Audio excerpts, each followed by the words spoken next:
Hi, and welcome back to Just Ask the Question. I'm your host, Brian Karam, and with me today, we like to take these little routes away from the main news of the day to talk about some of the background stuff, and I can't think of a better guest to talk about the problems of journalism. I love to talk to fellow journalists about the problems of journalism, but Katie Phang, a former anchor at MSNBC, and before we got on the air, I didn't even know. I forgot that, or didn't know that you started at WFOR in Miami as a legal consultant during the Michael Jackson era.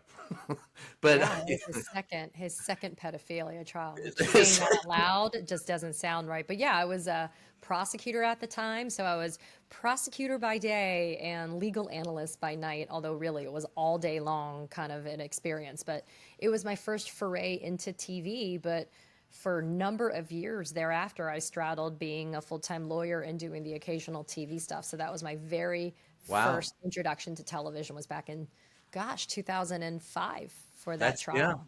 Yeah. Well, the one thing I want, I call it just ask a question for a reason. So I'll just ask you the question, Yeah. and I'll have to give you the background on the reason why I call it that. It was Helen Thomas when I was Uh, first at the White House. She told me, she said, Brian, it doesn't matter what the question is. It doesn't matter the answer you get. It doesn't matter if they answer it. Just ask the question.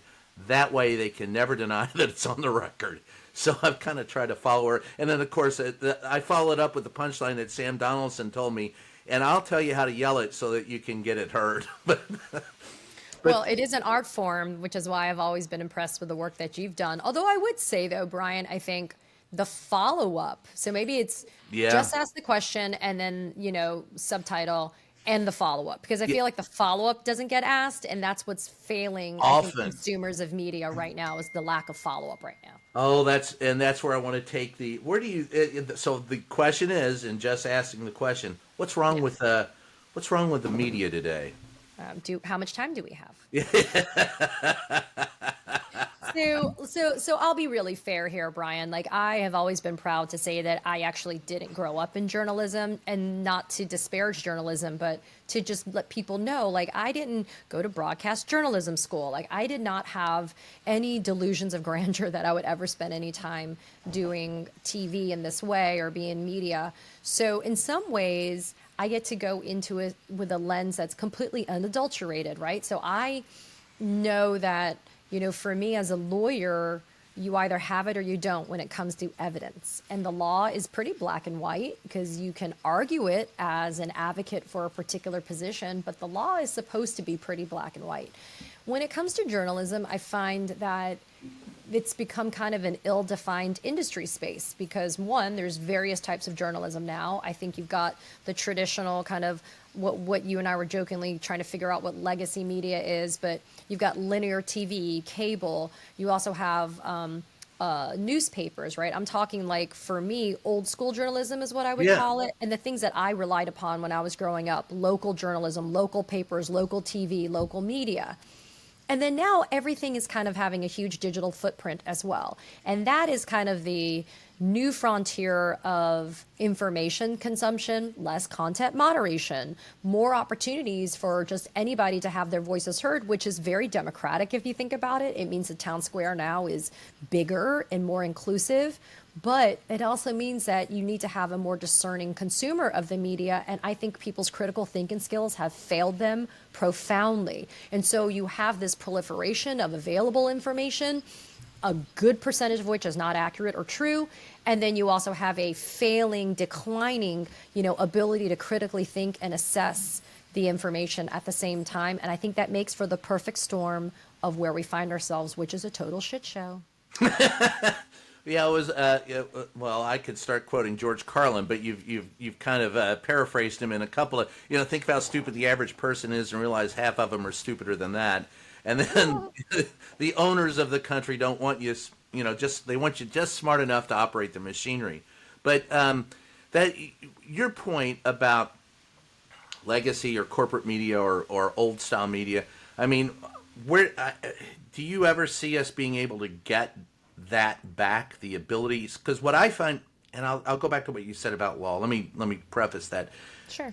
in the law, and coming up, raised in a family of lawyers, that was my, I always looked at God everything. bless you, Brian. I know what that's like. Trust Yeah, me. that's right. Or ask my 10-year-old daughter what Yeah, that's like. She'll be able to commiserate with you. yes, when your first book is Writs and Torts, you're in trouble. But the one thing about that was applying, evidence. It had to be vetted factual information, which is what I grew up with in the press when I first Sure. became a reporter. Was vetted factual information. I've often mentored young reporters, and they would come to me and go, "Hey, this is what I think," and I go, "I don't give a shit what you think. I barely care what I think. Amen. What do you know? What's?" Amen. And I find that we've drifted away from presenting vetted factual information. And that takes me to your comment about, we do have a large democratic view today of where everybody can get on. There's a great digital footprint of, the town hall. But vetted factual information, I find, is lacking. And I've always looked at the media and the law, by the way, the same way, as kind of the media's the scientific method applied to communication, and the law is the scientific method applied to the adjudication of differences that either criminal or not criminal, but so I wonder if in fact the ability that you speak of, the lack of critical thinking, is at the root cause of all of it. Well, I mean, as a preliminary matter, I think, ironically, the new frontiers men and women that are in digital right now, you'll notice they go back to mainstream media to source information. So oftentimes, if you're following somebody on a social media platform, TikTok, Instagram, YouTube, whatever, they're relying upon the New York Times, right? They're relying upon Washington Post. They're relying upon, While disparaging them. yeah, and so it's very interesting if you consider that that's where they're sourcing their information. And so I don't know if you can necessarily call them journalists, right? I just think that they, maybe in fairness, Good point. are just internet personalities, right? Because, for me, people knew when they watched my show on MSNBC, it was an opinion perspective show. I may have relied upon evidence and facts and science and truth for my opinion, but it was an opinion perspective show. I think the lines have blurred between what's deemed to be news and what's deemed to be opinion. I am a huge proponent of local journalism. I tell everybody, please continue to support your local paper, like the Miami Herald for me or the Texas Tribune. I mean, those are two of the most, I think, spectacular local newspapers that exist. That is something that we need to be reminded about, that we need to go back to a time when we could trust the information that was being provided to us in that fashion. What I am frustrated with, to no end, is this wholesale declaration, and it started with Trump specifically back in 2016 or leading up, this idea of fake news. What's very hard, Brian, for you and I to do our jobs effectively, and for, frankly, any person to do their job effectively in media, how do you say to somebody who's telling you to your face, well, you're fake news? Well, it's one of those bizarre situations where I'm trying to convince you of something that is just not real. And so it's like boxing a ghost, right? I'm trying to defend a position which should not have to be defended if it is the truth. Facts, right. And it's fact. And we really have devolved into this land of absurdity where I could say the sky is blue and somebody would literally say, ugh, well, you're a liberal or you're a Democrat, so that's fake news. Same thing kind of happening right now that's been absolutely disgusting is like, the tragic loss of life and property in Texas because I was of the going to flash go there, floods. but yeah. You got crazy fucking Marjorie Taylor Greene and Steve Bannon saying that it's actually the Democrats' fault because of cloud seeding and weather manipulation. Yeah. You also have like congressional candidates saying that it's all fake flood, fake death, fake whatever. And it boggles my mind that I would have to sit there and retort that in any way or push back in any way. And unfortunately, or maybe fortunately for me and you and others, like we live in the land of reality, but unfortunately we have to coexist in the United States with people that live in the land of Delulu. And those are the people that unfortunately control the levers of power right now. And so that has That's been, our fault, but we as a nation voted them in. Yeah, I mean, who was it? Franklin? I can't remember who said it, but the American public gets the government they deserve. yeah, and but you know what, like and that is a whole other conversation about, Yes. having the empathy to understand like why people would vote against their best self-interests and how other people innocently get caught along the way. But I just feel like I can't waste the energy trying to convince people that don't want to know the truth, because that's a mental illness. Like they Yeah. Well. sincerely suffer a mental illness, and I'm not equipped, trained to be able to work on mentally ill people. So I am going to continue to spread the truth, and I am going to continue to, speak out about what I think are injustices, and then maybe some days it'll hit home to other people and maybe it won't, but I cannot waste the energy on that. Well, let me ask you this: is it that we're spreading the truth, or that we're spreading facts? Because I think of them as two different things. There are 10,000 different religions on the planet, and each of them have their own truth. And so I don't know if I can tell you what your truth is, but by God, I can sure tell you what the vetted facts are, and you can decide whatever you want. But as far as the truth is, Yeah, that's a really good point, Brian. Listen, maybe context is key, as I like to say. So if we're yeah, having a conversation about such and such religion, then maybe it's important for people to understand that in that religion, this is what they think or this is what they believe. And, I guess to your point, it's well taken. Yeah, their truth may be different than, I don't know. See, I struggle with even conceding that to you because I well, don't. I just wonder if we may disagree on, for example, we could have the same facts before us, right? The unemployment rate is this. The unemployment, there are so many people that died in Texas, et cetera, so on. Those are facts that are verifiable. Yes, yes. And then you may come and say, well, I think that because of those facts, that indicates that the Democrats are behind it, or the facts indicate that the Republicans are behind it. And that's where you could have your argument about what the truth of that means. But I find today that we're having, like you said, we're having basic disagreements on what the facts are. The facts are that there is a flood in Texas. The facts are that there was no cloud seeding. That's where I think it breaks down. It's that we can no longer decide, and I think I think you nailed it. It started with Trump and that damn term alternative facts. Yeah, and And it's not just him. I think it was him and some other people. I oh, think I know Vanna exactly was a who it part of was. it too, right? And there was Kellyanne this, Conway. Wasn't Kellyanne Conway yeah. part of it? Yes, I had that argument with her on the North Lawn one That's day. right. That was her. She was the alternative facts. I think Trump is the fake news guy, and I think Yeah, Kellyanne Conway was the alternative facts lady, right? right. And that's how she determined. That's when she was defending Donald Trump's truths. She said, "Well, there are alternative facts, and that's why he's telling the truth." She tried to justify his lies by saying that there were alternative facts, and I think that's part of the problem. People sit there and decide, "Well, that's not a fact." Like you said, come on, man. It's like first of all, man landed on the moon. There was a Holocaust. The world is round. These are facts. And there are people that simply won't acknowledge facts. And you can't have a, to your point, I can't have a discussion with them because there's absolutely no point if we can't decide on what the facts are, then how the hell can we decide what the truth is? No, and I think you're right. And I think it's what lens is being applied to the facts. And I think that Yes. then leads to your truth, right? Right. And look, people are entitled to subjective beliefs and opinions on things, but I think you're right. The common ground should be facts.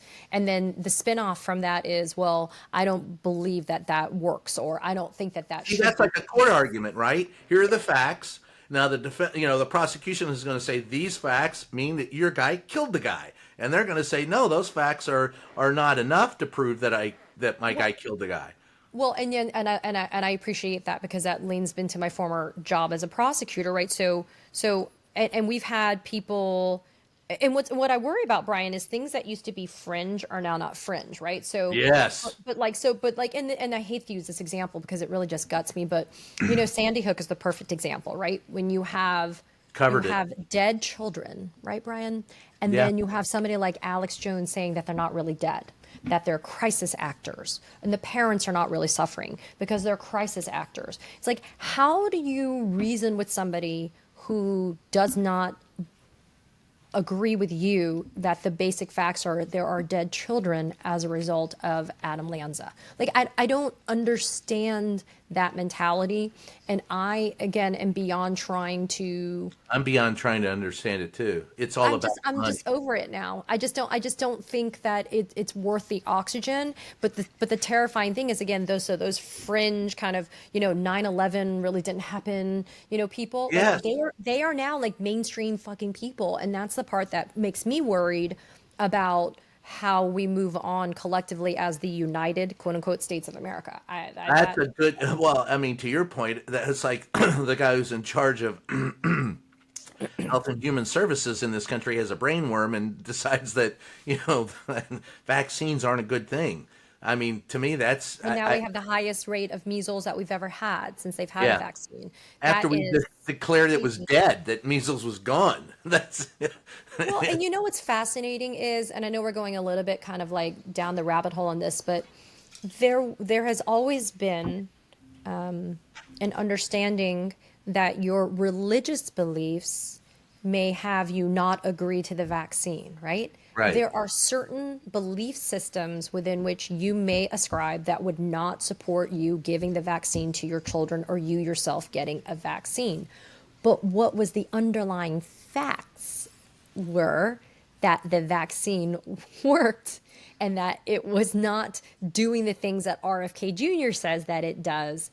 And Yeah. so we have now deviated so far from even understanding that the vaccine works.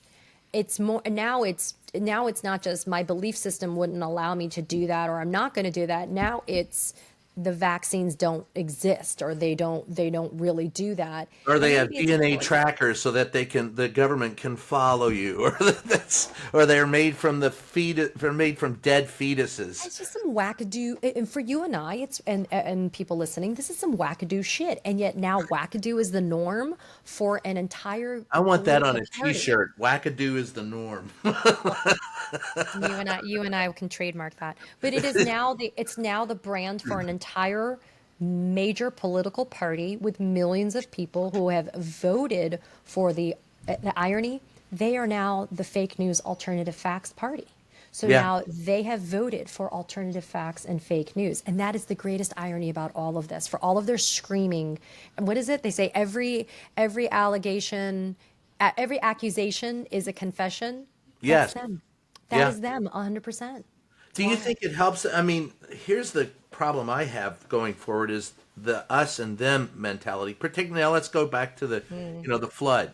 You have people blaming Donald Trump for the flood. You have people on the right blaming, I don't know, cloud seeding and the Democrats for it. Yeah. They have in effect politicized what is a human tragedy and taken the humanity away from it. Now, when I talk to the people on the right, they go, well, that's because we care about the people that have died, but it's the left that caused it. And you talk to the people on the left, they go, we care about the people who died, but we have to correct what caused it.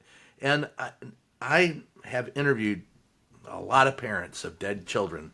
At America's Most Wanted, that was our stock and trade, man, for 5 years. I got to tell you, it was not easy Sad. job to do. And I know right now there are 24 sets of parents who don't give a damn about the politics. They just are facing the fact that their daughters will never grow up. They'll never be able to spend time with them. They'll never have grandchildren. They'll never, all of the things that they're going to miss out of a life lost because of a flood. And we've politicized it. And you can't get the two sides together right now to even discuss the humanity of the situation. If you can't do that, what does it say about the future of the United States? So I may be accused of politicizing it, but here we go. When the governor of the state of Texas is asked a question by a member of the media, which is fair game, And the question wasn't, why do you suck, Governor Abbott, and didn't do anything? The question Right. was, what are you guys doing to figure out who is to blame here? Again, not a loaded question, not a question that was a political question, just more because The by and large, mechanics of it. What are you doing to? and you know what frustrates me too? Are we forgetting the other Texans that are still going to be subjected to flooding? Because it's not like it's just stopped after you had this one massive flash flood. I mean, because if you do at least an initial assessment of blame, then maybe you can prevent more loss. So maybe I can't Right. save the poor people, the 100 and, oh my God, it's like 119 that have died. Like, And maybe I can't save 160 still them. missing. Exactly, but maybe I can prevent. So when the governor of Texas responds that asking who is to blame is the language of losers, like, I take umbrage to the idea that that somebody at least on the media side was trying to politicize this because they like to accuse the media of trying to politicize this. Well, that's always shooting the messenger. They always the question. They don't want to ask the question, so they turn it around and say that we have a bad motive in asking the question rather than answering the question. And I think that, I've been looking into it extensively as well. And I look at how Texas local and state officials could have had early warning systems and could have done more. And so, yeah, I'm going to judge you because I think that as a human, you as a political human prioritize things over human life, like the Ten Commandments on the walls in the public schools in Texas, right? I mean, there are things I think that we need to remind our elected leaders that they're doing wrong. And so the irony is the word political has become a bad word. It's Yeah. like a naughty word you're not supposed to use, and the verb politicize has become a bad word. I'm sorry, but these are elected officials that are supposed to be doing right by all of their constituents, regardless of party affiliation. And I find that that is not what's happening. I'm finding that, especially for the Republicans, they're just doing what fits either them in a self-serving way or what's going to benefit the people that are going to reelect them to office. Otherwise, they are completely shunning a whole other group of people because they happen to be having a different letter in front of, their voter registration. You mean like So when the president said he hates all Democrats? that type, and then they want to accuse Democrats of being politically violent, right? And so I I think was at that, January 6th. I know what political violence is, and and it I wasn't know, a and then Democrat. and I know that you were there and you went through that, and now you've seen the pardonings and you've seen a prior January 6th rioter who's been pardoned who now works for the FBI and the Yeah. DOJ. So I just think that we need to have a little bit of a gut check. I don't think that anybody is trying to score political points on the lives of the lost lives here, but I do think though it is 100% human nature to ask the questions like, well, where did this go wrong? Right. Right? Like why? That's Why? not a How, wrong how is question to that not ask. investigative journalism? How is that not like getting answers for people? That's our job as the But I media, find you know? I find that there are certain people trying to score political points, but it's not those asking the questions about where it went wrong. It's those who don't want to let the information out about where it went wrong. Hey, that you're politicizing that. We can't do that right now. You can't talk to. That's because that's deflection to me. And in my mind, I feel like then that gives people cover unnecessarily that they can say, Yes. I'm going to ignore that because you've politicized that. No, you really shouldn't. And then I think it gets back to what we started Well, off see, our that goes conversation back with. to reporters. We should press the point. That And was just about to say, like, yeah, what, like, so then, but again, of course, you know this so intimately well, Brian, that it's not that easy to do the follow up in the White House, and it's not that easy in the pool, and it's not that easy to do it in the presser like we saw yesterday with Abbott and others. But there should have been some follow up there to what do you mean by that is the language of losers to ask who is to blame for this? But we're not going to get that. There's not enough time, right? There's not enough. They're never going to give you that follow up that you want to be able to do. And I know there's a frustration with Well, that's why you got to be loud and proud, baby. you got, you Yeah, got then they pull your hard pass and they kick your ass out, and then you have yeah. to sue like you Been have there, done before. that. You're like, Got huh, the been T-shirt. there, done that. I got yeah, that's all I got from Beat this. his ass in court 3 times. Go for it, baby. Let's go. But Got my hard pass pulled, and all I got was this dumb T-shirt. yeah, But I mean, you know, there's I another do, one. I do think there should be some measure of, I don't know, maybe this is just foolish thinking, Brian, that there should be some measure of coordination, though, when it does come to our members of the press. That I think that they should have some willingness to want to ask that question again if it's not answered. And if it's a question you would ask as a reporter and you know that the answer has been dodged by Caroline Levitt or Trump or Miller Somebody or should whoever, follow up. somebody should ask That's that what's same damn you're right question. there. That's what's missing. That's when I first walked in that briefing room, and I remember talking to Joe Lockhart and I think it was Mike McCurry, who both told me, and I was just a young kid, covering them comparatively speaking, and although my first one was Reagan, but I remember also well people in that room. If the question wasn't answered, there was somebody else who was going to follow up on that, There and you then go. Lockhart and McCurry said, I knew I was in trouble if I started hearing the same question from 2 or 3 different people from around the room. I knew I hadn't answered it, and I knew we needed an answer.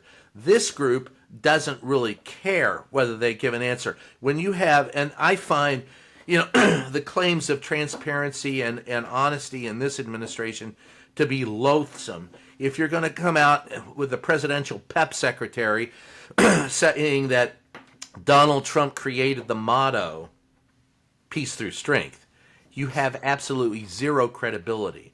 But to your point, and I always go back to what it was that Ben Bagdickian said at the Washington Post. He said, quote, never forget that your obligation is to the people. It is not at heart to those who pay you or to your editor or to your Mm. sources or to your friends or to the advancement of your career.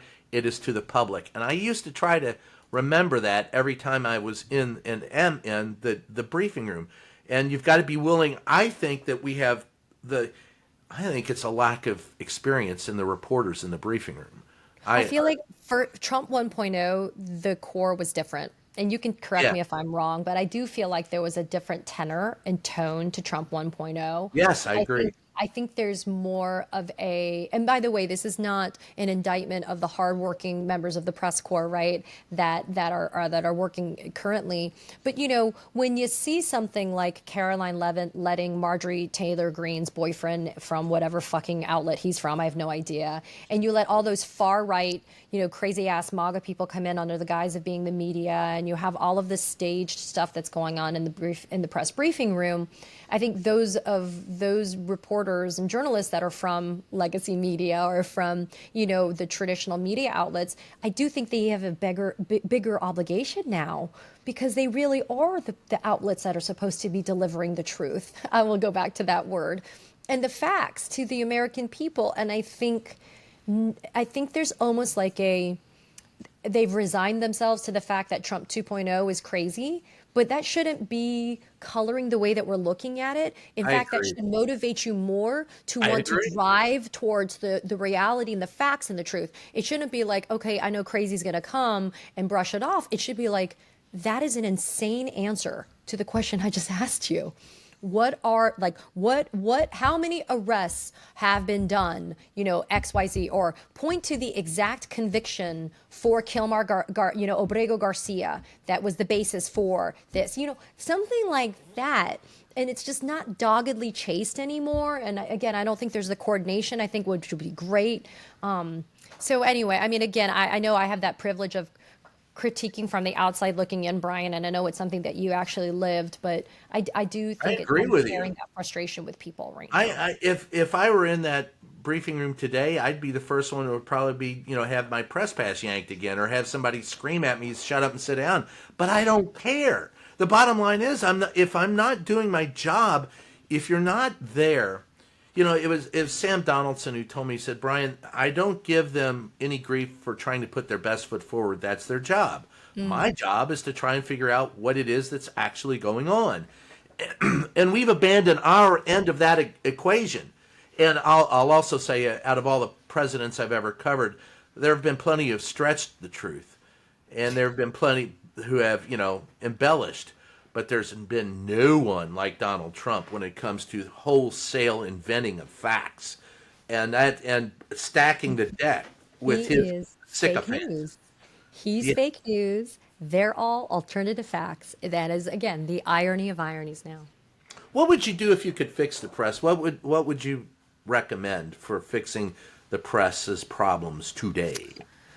I mean, I don't think that there's a one solution fits all problems thing here. And the reason why is I think there's a challenge in corporate media of being ratings driven that drives the bottom line. And I think that that is starting to kind of color the way that journalism is approached, I think, in that space. But at the same time, in the interest of fairness, in quote independent media or the other kind of side, digital, etc., clicks are just as important too. So Yep. sometimes the outrage kind of, reporting or the outrage journalism is coloring the way that people are doing it on the non-legacy media side. So that's why I'm saying I don't think there's a one solution fits all answer, Brian. I do think though that something you said a couple of minutes ago, that idea of always remembering that your obligation is not to you, your editor, your viewers. In that regard, it's, well, your obligation is to your viewers, but not so that they can subscribe or click or whatever. It's more you have an obligation to make sure that what you're sharing with them are the facts. What is Yeah. it? Just the facts, ma'am. Just the facts, Yeah. ma'am. Right? I stole it from Ben Bagdickian, but you're right. That's and I don't Just think the that we do facts, that. ma'am. Just, Yeah, I mean, that's what we have to do. That's the solution, but the solution is always sounding easier than the real practical application, in large part because Trump has allowed somebody like Caroline Levitt, who just brazenly lies. He's allowed her to usurp the privilege of that podium. yeah. He's allowed her to stain the credibility of that podium. So she speaks with the cloak of credibility or the imprimatur of credibility because she is the White House press secretary and she's standing behind a podium in the White House press briefing room, and she goes in cloaked with this credibility which is not earned, and it's not deserved. And I feel like that has now destroyed even the baseline operations of journalism that deals with this administration. And so I'm a big fan of advocating for more international news coverage, sometimes following what Oh, I the love you rest for of the that. Yeah. world looks at us. The rest of the world is looking at us like we're fucking nuts.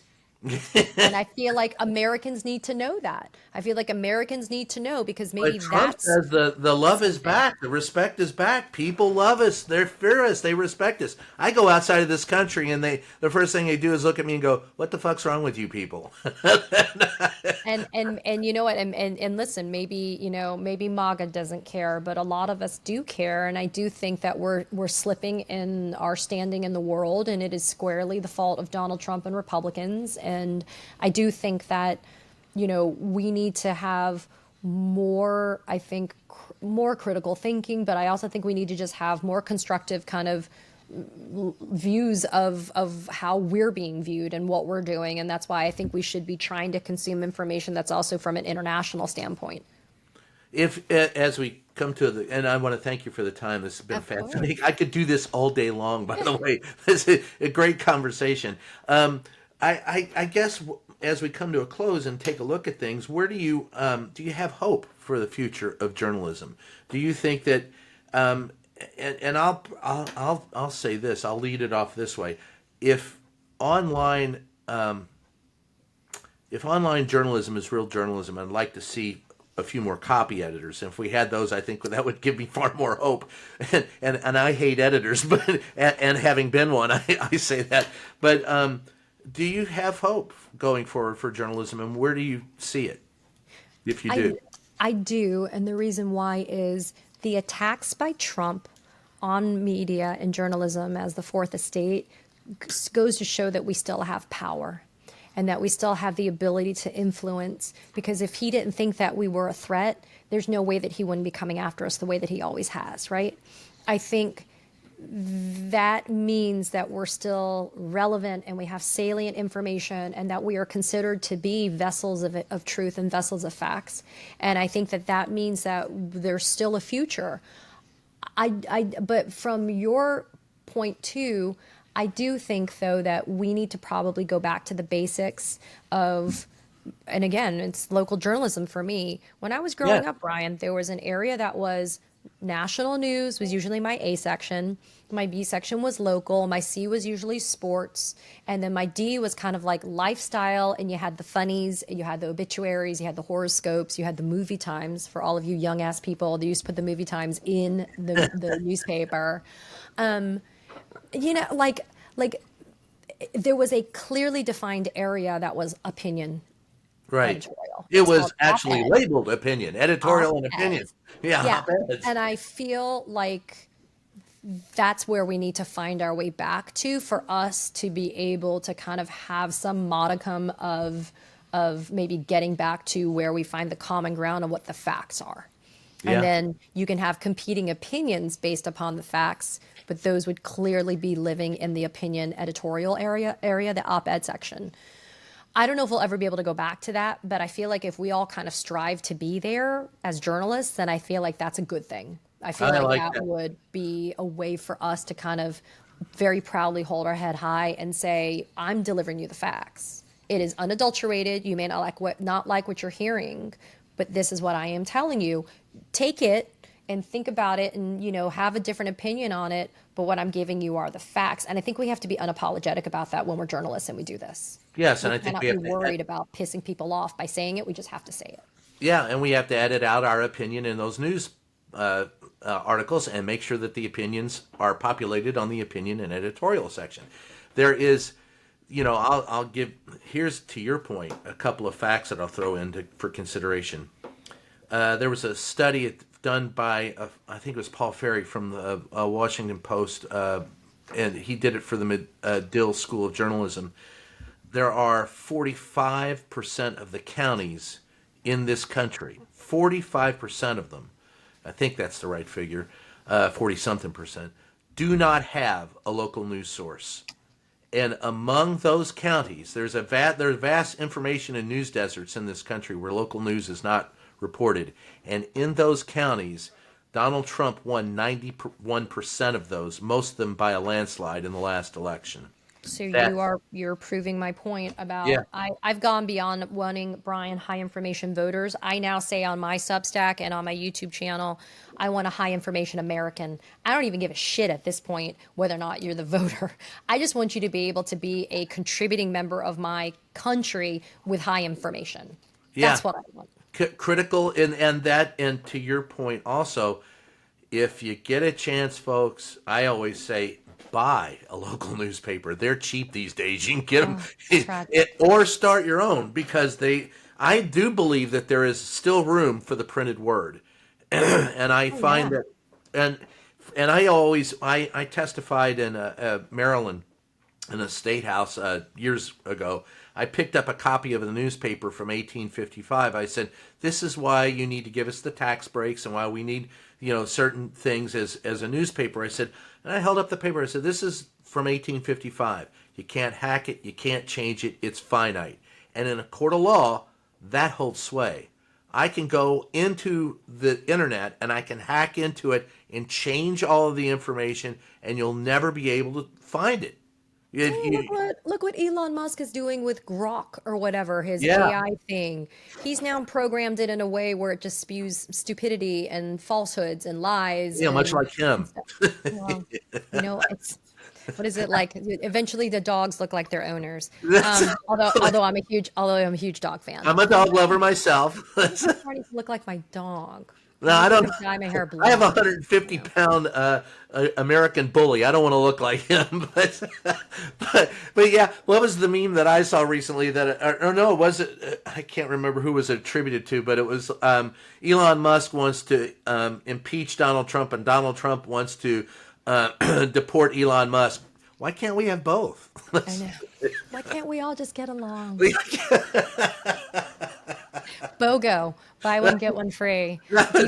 Deport Musk There's another. Hey, we've and come up jail with Trump. merch today. We've done 3 or 4 T-shirts. Oh my God, look at that. You and I are gonna now retire off of our t-shirt memes. That's our T-shirt merch. So, other than the T-shirt merch, what would you like to plug? I would listen. I have left, obviously, quote mainstream media. I have left, and I am working on Substack, and I have a YouTube channel. I would love people to go and subscribe to the YouTube channel. It's been a great space for me to kind of, rant a little bit, but on facts. And that's Katie Phang News on YouTube. I'm doing that in partnership with the great crew over at Midas. They've been a great partners to work with. And then I'm on Substack at Katie Phang, and my kind of Substack thing is called Law and Disorder because it's kind of fitting for what we have going on these days. And so any support would be appreciated. And I'm just grateful for the welcoming community that people have been so kind when I kind of left MSNBC and landed here. It's been great. And so I'm very grateful for that. And what's your plans for the future? Well, I'm also working very closely with Norm Eisen at State Democracy Defender. So I'm kind of the bridge between the litigation and the comm side of what's happening, and I'm involved in litigation, and it's against the administration. So it's all kind of fitting, and that's just kind of a little bit of here and there. It's advancing the ball. We like to say that we are functioning in the court of law and the court of public opinion, and those are incredibly powerful places to be. And we have to kind of wage the battles where they're being fought the hardest, and that's exactly where they are right now with this administration. Norm is a great guy. As a matter of fact, he was the very first guest I ever had on this show 7 years ago. I love that. And I'm trying to get him so we could do a 7-year anniversary show. But you should. Yeah, very good. You should call that episode the 7-year itch. That's what you should. We have more merch to sell now. We put that on a coffee mug. There you go. Well, Katie, I really appreciate you being here. I hope you come back. We can talk about all kinds of stuff. We just got started. But I love it. Thank you. Thank you for the hospitality and the privilege. I appreciate it. Well, thank you. And I appreciate it. And this is Just Ask the Question. I am your host, Brian Karam. Thanks for joining us, and we'll catch you next time.